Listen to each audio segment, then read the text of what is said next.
വിലയൊക്കെ കറക്റ്റ് ഇവിടെ കൂടുതലായിരിക്കും കേട്ടോ. ഇവിടെ കറക്റ്റ് ആയിരിക്കും ചിലപ്പോ. അല്ലെ, you don't have to be sorry. നീ ആ വില അടിച്ചില്ലേ, അതിൽ തന്നെ ഞാൻ ഹാപ്പി.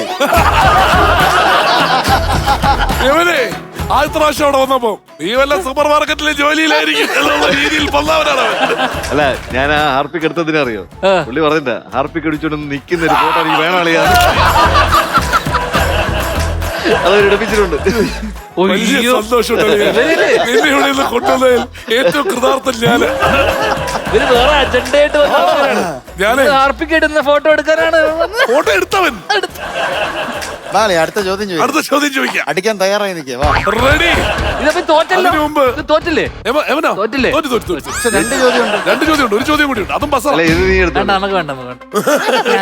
ഇത് 1000 രൂപയാണ്. അടിക്കണം കേട്ടോ. ഞങ്ങൾക്ക് താല്പര്യമില്ല. സിനിമ എന്താണ്? ചോദ്യമാണോ? അല്ല, ക്വസ്റ്റ്യൻ നമ്പർ 2 എന്ന് പറയുമ്പോഴേ അത് വരും. അങ്ങനെ ആപ് കൈസേവിനെ പറ്റി പറയൂ. എന്താണ് സിനിമ?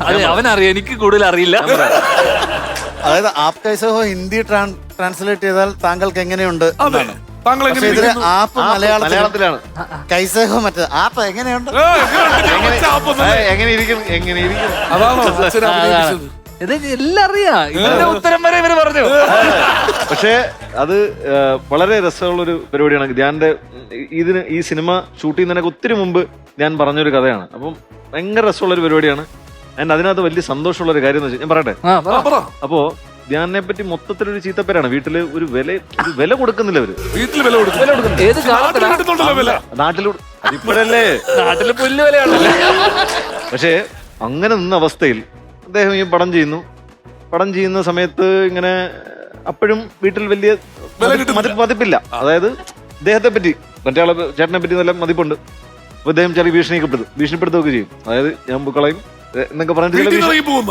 അതെ. ആ ഭീഷണിയിൽ അവര് വഴങ്ങുന്നിരിക്കുന്നതല്ല. കേൾക്കുമ്പോൾ ആൾക്കാർ സന്തോഷം.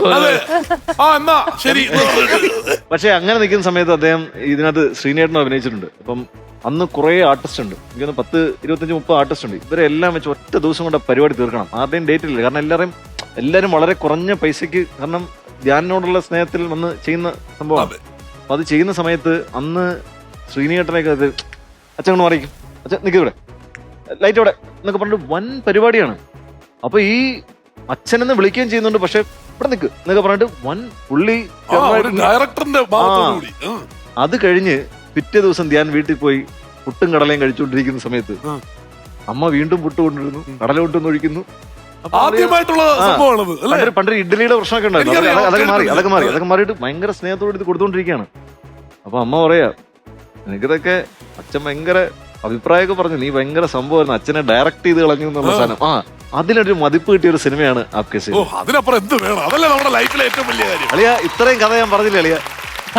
ഇനിയെങ്കിലും ഒരു സീൻ അവന്റെ വയ്ക്കാൻ പറ്റും.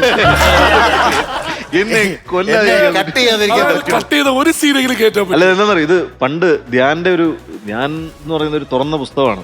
അപ്പൊ അത് തുറന്ന പുസ്തകത്തിന്റെ ഒരു കോപ്പി എല്ലാവർക്കും കൊടുക്കും. അതായിരുന്നു പണ്ട്. ഇപ്പൊ പ്രിന്റിങ് കുറച്ച് കാലത്തേക്ക് നിർത്തി. ഫ്ലവേഴ്സ് സ്മാർട്ട് ഷോ ശനി ഞായർ ദിവസങ്ങളിൽ രാത്രി 9:30 ഫ്ലവേഴ്സിൽ.